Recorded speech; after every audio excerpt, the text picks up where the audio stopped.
Today I'm going to tell you something that will probably blow your mind. You know that thing you're most afraid will happen?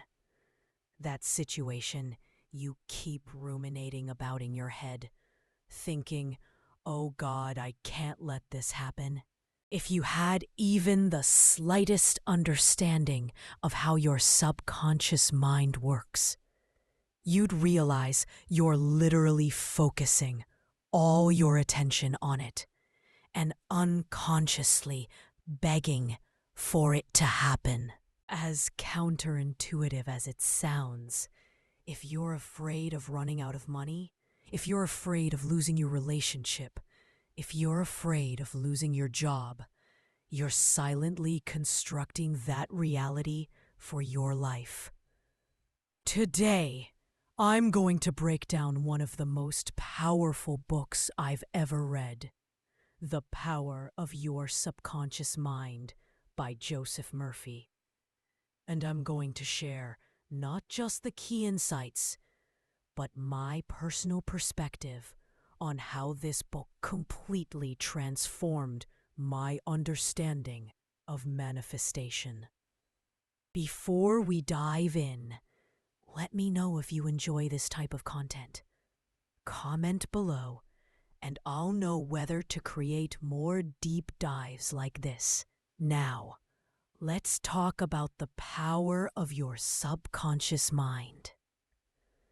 This is one of the most important books I've ever read. I first encountered it when I was in high school, back in 1980. Why is it so powerful? Because it teaches you how your subconscious mind works.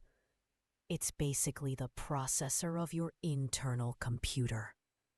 It's the machine that transforms all your thoughts into reality.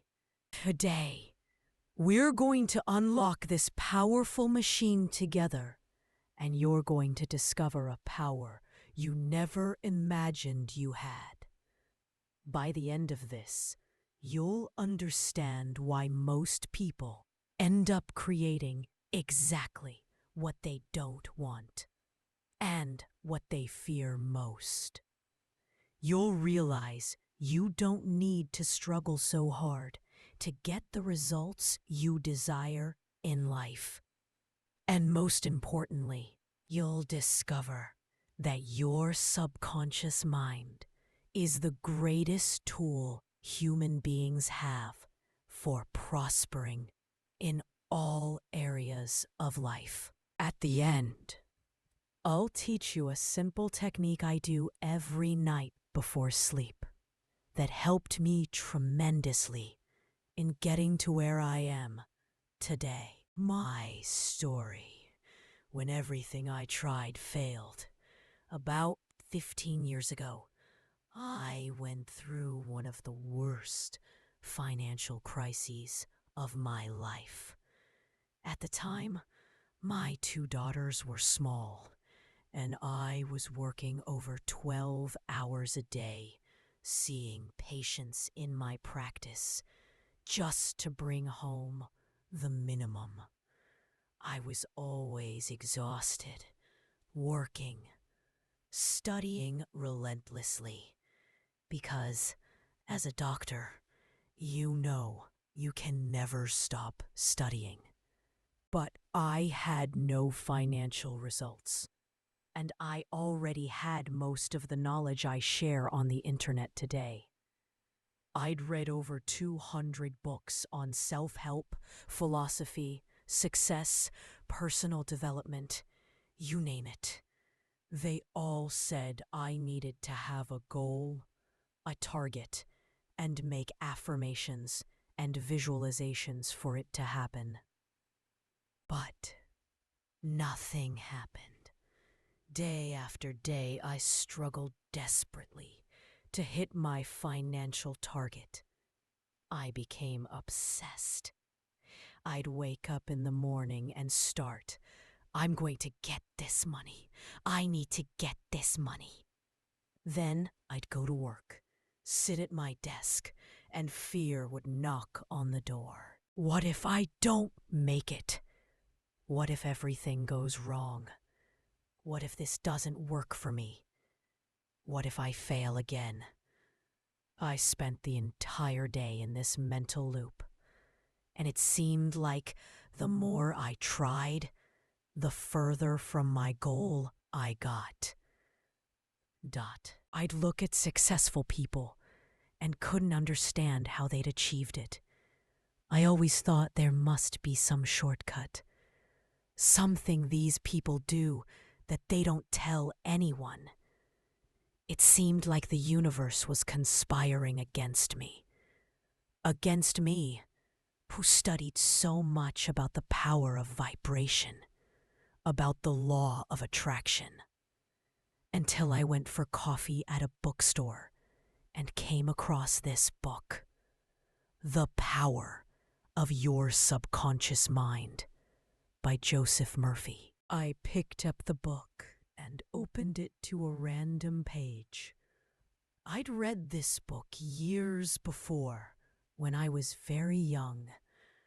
But back then, I didn't have this urgency to build wealth, to prosper, to have financial comfort. I was in high school, had a new boyfriend, was just living life. But when I walked into that bookstore and encountered this book again, I opened to a random page and read a phrase that completely changed my mind. The dominant idea is always accepted by the subconscious. Let me repeat that. The dominant idea is always accepted by the subconscious. I stopped right there. Wait, what is the dominant idea?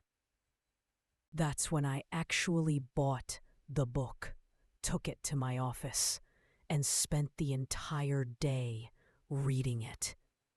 I devoured the book in one sitting, and it was the best thing I ever did. Now I want you to understand and absorb this phrase that changed my life.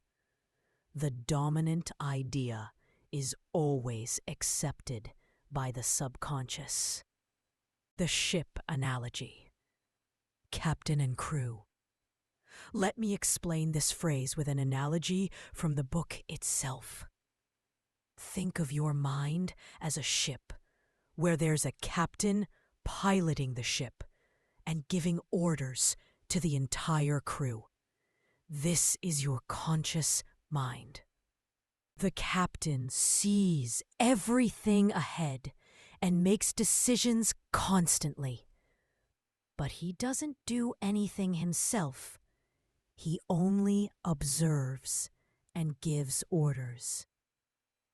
The crew, the team of engineers down below in the engine room, they follow the captain's orders and make the ship move.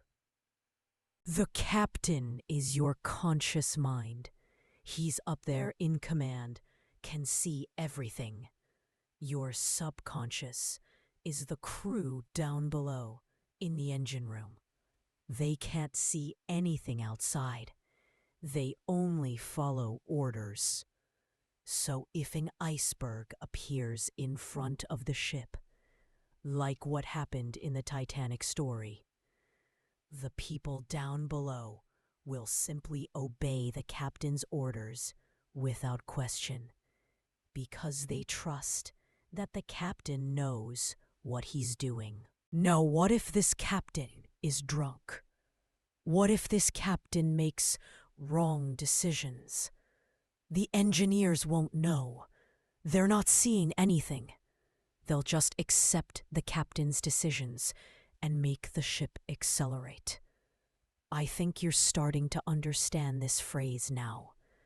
The dominant idea is always accepted by the subconscious. Bringing it to your reality. Let's bring this idea to the reality of your mind. If you're constantly repeating to yourself, I can't lose this job. I can't lose this job. I can't lose this job. Your conscious mind is repeatedly sending to your subconscious the idea of losing the job.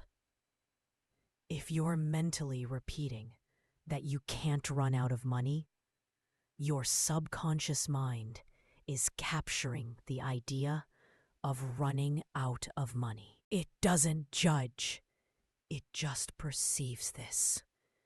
It's as if your subconscious were the dumbest Google translator in the world because it doesn't understand context, doesn't understand jokes, doesn't understand negation. It just takes the image generated by your thought, goes there, and executes it. It's not that your unconscious is stupid, but its language is different from your conscious mind's language. The subconscious only captures your mental images. So, if you're terrified of being fired and keep thinking about it all the time, you're constructing that image in your mind, on your mental screen, and your unconscious mind is capturing that mental screen and executing it through your daily actions to create coherence. In other words, everything you say, everything you think is constantly programming your subconscious mind.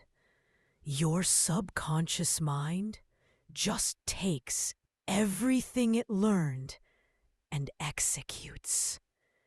And worse, it has an extremely powerful memory.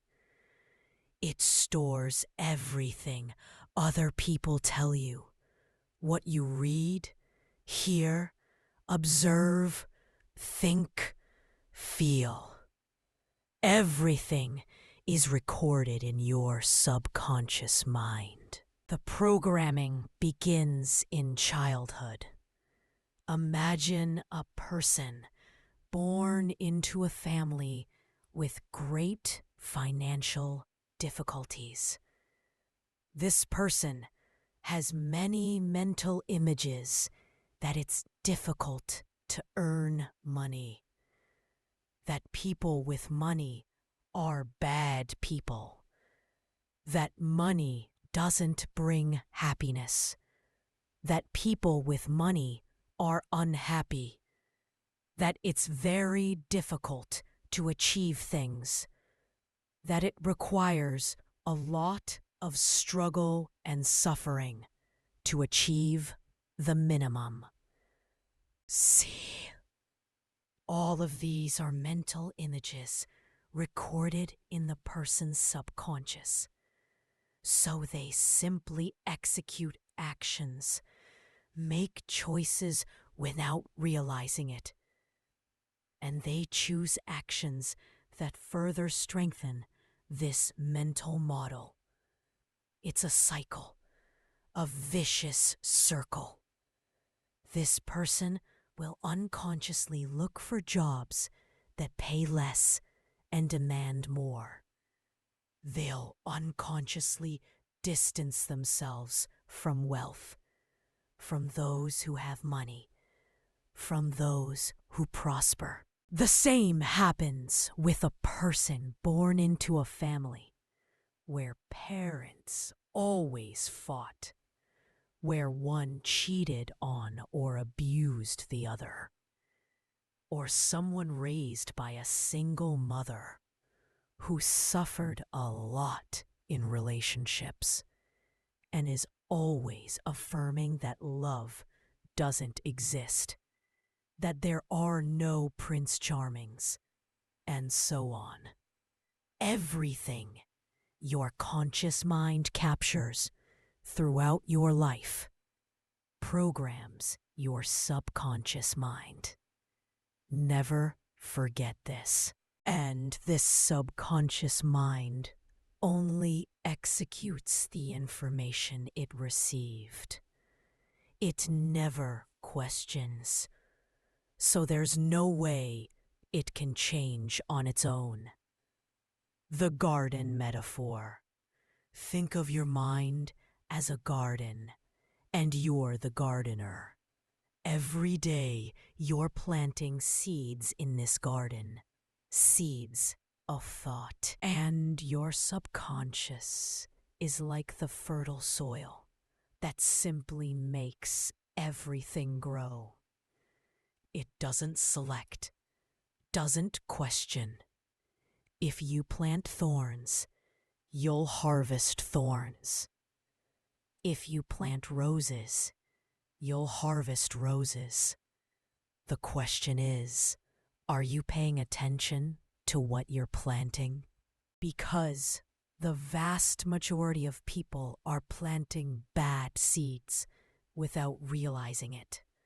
They wake up and already start, "Oh, what a difficult day. I don't have money for this. Nothing ever works out for me." And then they wonder why life doesn't improve. The subconscious doesn't judge whether the seed is good or bad. It just grows it. Every thought is a cause, and every situation in your life is simply an effect of that cause. Everything is created in the mind by our thoughts, which often aren't even ours. They were learned in childhood or throughout life. Positive versus negative magnetization. You know that person everything seems to work out for, who's always confident, who when an opportunity arises thinks, "I can do this. This is for me." That's a person magnetized positively. Now think of that person who, when an opportunity arises, already starts, "What if I fail? What if people laugh at me? I could lose money." This person is magnetized negatively. They attract the negative. And here's something curious. Murphy says that a magnetized iron bar can lift 12 times its own weight. But if you demagnetize that same bar, it won't lift a single feather. It's the same iron bar. The only difference is the magnetization. You are that iron bar. When you learn to use the power of your subconscious correctly, you magnetize yourself positively. When you live with fear, doubts, negative thoughts, you demagnetize yourself or go to the negative side of magnetism. My grotesque mistake. After I understood all this, I went back and analyzed that difficult phase I told you about, and I realized the grotesque mistake I was making. I'd wake up in the morning and affirm, "I'm going to get this money." So far, so good. But 5 minutes later, when I sat down to work, my real thought, my dominant thought, was, "What if I don't make it? What if it goes wrong again? I can't fail." Look at what I was doing. In the morning, I'd plant a good little seed. But throughout the entire day, I'd throw tons of bad seeds on top. And then I'd get frustrated because I didn't see results. It's no use making a positive affirmation in the morning if you spend the rest of the day reinforcing the opposite. Understand this once and for all. The dominant idea is what the subconscious captures and executes. The $1,000,000 secret.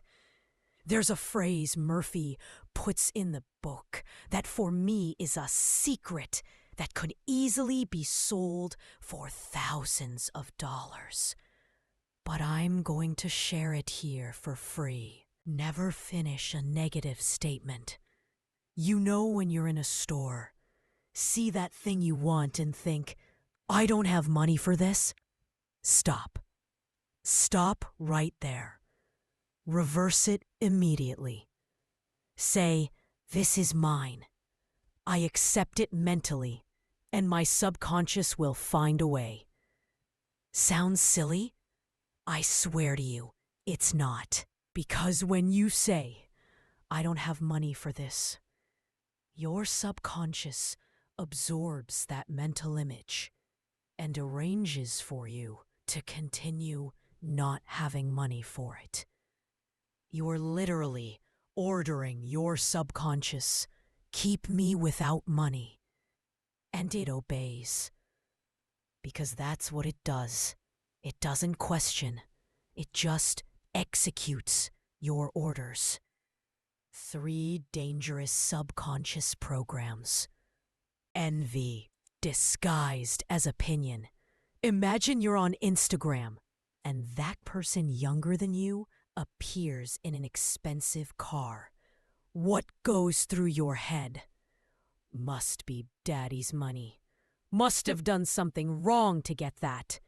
Must be another one of those scam coaches. When I was a mentally scarce person, I did this constantly until I understood something. When you criticize someone's wealth, you're not criticizing the person. You're criticizing wealth itself. Very different, right? Another very strong phrase. If I were you, I'd grab paper and pen and write this down now. You lose what you condemn. This is very powerful, and this is envy's greatest power. If you're criticizing someone for buying a luxury car, internally, you've already lost that. Your mind won't conflict with itself. After all, you need to be coherent with your own convictions. And all of this is an internal process. You don't perceive it, but you need to start perceiving it. This happens under the rug. So, you need to be very careful with all criticisms. Every time you point your finger at someone, every time you criticize another, because this is envy disguised as opinion. And envy makes you lose everything you condemn. 2. The law of reversed effort.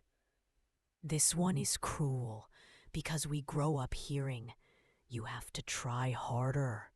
You have to give it your all. But when it comes to the subconscious mind, the more you struggle, the worse it gets. Have you ever tried to force a creative idea? You're there in front of the computer and you say, I need to have a brilliant idea now. You squeeze your brain, forcing, struggling for the idea to appear, and nothing comes. You know that feeling, that emptiness. The more you try, the blanker it gets. But then you give up. Take a shower, go out for a bit, relax, stop struggling, and boom, the idea appears, all complete, perfect. This is the law of reversed effort. The more you try to force a result, the more you reinforce the opposite. Has this happened to you on a test? You studied like crazy, knew the material, but during the test, blank. The more you try to remember, the less you remember. And then you leave the room, abandon the test, go walking, head home, and suddenly everything comes back to your head. Why? Because you stopped struggling. You let go. The best ideas never come when you're struggling to have them. Money never comes when you're grabbing at it desperately. Opportunities never appear when you're forcing things. You need to let go. If you don't know how to let go, you'll spend your entire life banging your head against a wall, because most of the time, the solution won't appear from where you expect. New solutions will appear. New ideas. That's how the subconscious mind works. So you need to let go, relax. Instead of struggling to have the results you desire in life, exchange struggle for dedication. Different, right? Feel the weight. Be a dedicated person, yes, but without forcing things. Fear. And I tell you, this isn't being realistic. This is you literally canceling your order. And worse than canceling your order is getting as a result exactly what you feared most. Fear is very dangerous because it's a program that runs on loop in our neural network. When you're afraid of something, you only think about that. You create 1,000 negative scenarios as outcomes. But your subconscious works by repetition. The more you repeat information, the more it interprets that information as an order and executes it. This is called coherence. So, fear of failure ends up creating the experience of failure through repetition in your reality. The reprogramming technique. But enough talking about problems. Let's talk about your subconscious mind's potential. If it's a processor that works by repetition, we can use this technique to reprogram it. The more positive repetitions we insert into this processor, the more it creates experiences of success and achievement in practice. And since it works with mental images, as I've already said, I want to teach you to create a positive mental image that will reprogram your subconscious. Every night, 15 minutes before sleep. Step 1. No phone, no TV, no bad news, for God's sake. You lie in bed, relax, lights off. You need to start relaxing your entire body from top to bottom. Step 2. After you've done this, you create a movie in your head. But pay attention, it's not just any movie. It has to have 3 elements. First, it has to be in first person. You won't watch yourself having success. You'll live the success with intensity, with details. Second, you have to have physical sensations. If it's money, you feel the weight of the wallet in your pocket. If it's a relationship, you feel the person's touch.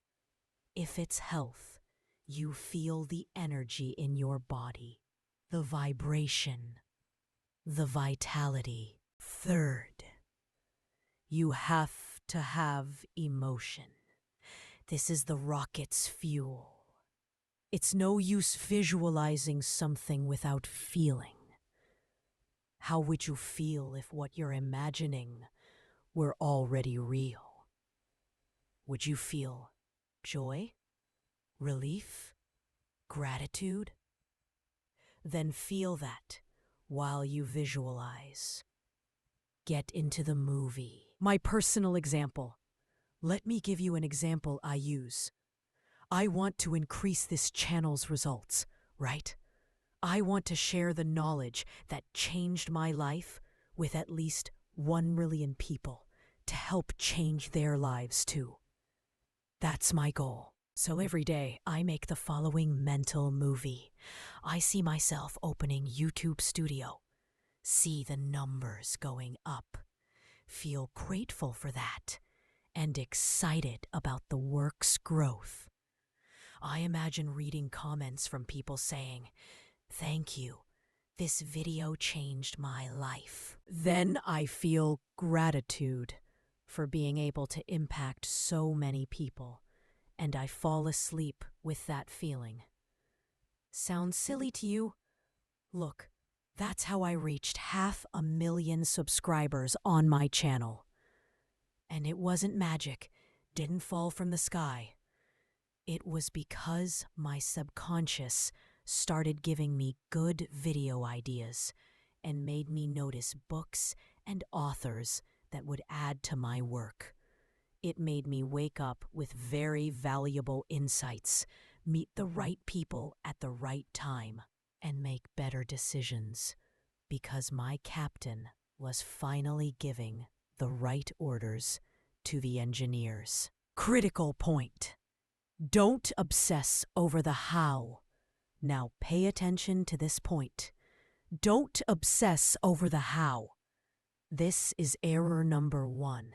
You visualize, for example, I want to earn $10,000 a month, and you already get stuck because you're there asking yourself, but how? Through my work? Investments?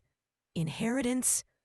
Lottery? It's not your job to know the how. Your job is only to know where you want to get. The subconscious finds the path for you.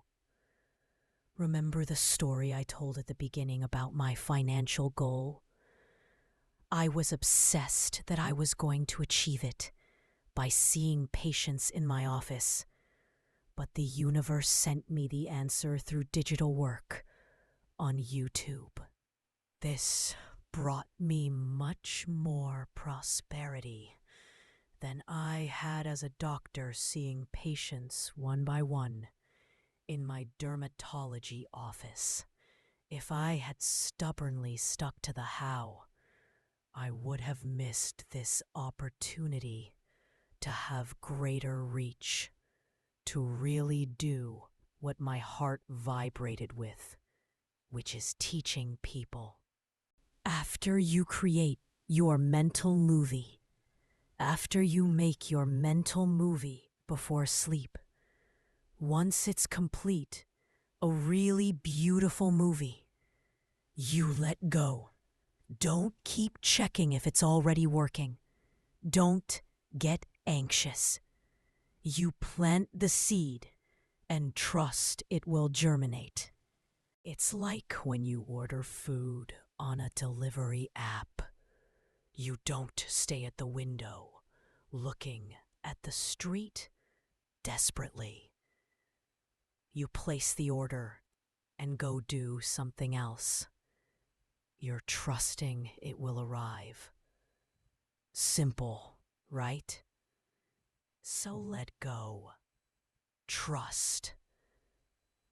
The truth. Nobody understands. Here's the truth few people understand. The external world, your reality, what you call external reality, is just a reflection of your internal world. Want to change outside? Change inside first. Your external conditions are a direct result of your internal thoughts. It can't be any different.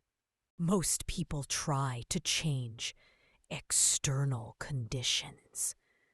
They want more money, better relationships, better jobs, and they focus on that, trying to force situations. What a waste of energy. It's like trying to change your image in the mirror without changing yourself. It doesn't work that way. If you want to change the effect, you need to change the cause.